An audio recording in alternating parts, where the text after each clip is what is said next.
আজকে আমরা যারা হিন্দু বাঙালি ভারতের নাগরিক এবং এই কলকাতার মাটিতে বসে কথা বলছি, তারা অনেকে জানি না, বুঝি না বা স্বীকার করতে চাই না যে আমরা যে এখানে আছি ভারতের নাগরিক হিসেবে, বাঙালি হিন্দু হিসেবে মাথা উঁচু করে কথা বলছি, সেটা শুধু একটি লোকের জন্য, তার নাম শ্যামাপ্রসাদ মুখার্জি। তিনি যদি জিন্নার কবল থেকে গোটা বাংলার 1/3 ছিনিয়ে না আনতেন, তাহলে আমরা সবাই বর্তমান বাংলাদেশের বা পূর্বতন পূর্ব পাকিস্তানের নাগরিক হতাম,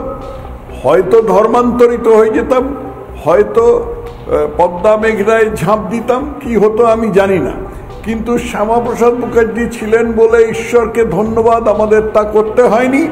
এবং আমরা মাথা উঁচু করে এই বাঙালি হিন্দু হিসেবে, ভারতের নাগরিক হিসেবে এখানে বেঁচে থাকতে পারছি এবং জোর গলায় কথা বলতে পারছি। কিন্তু সেই সঙ্গে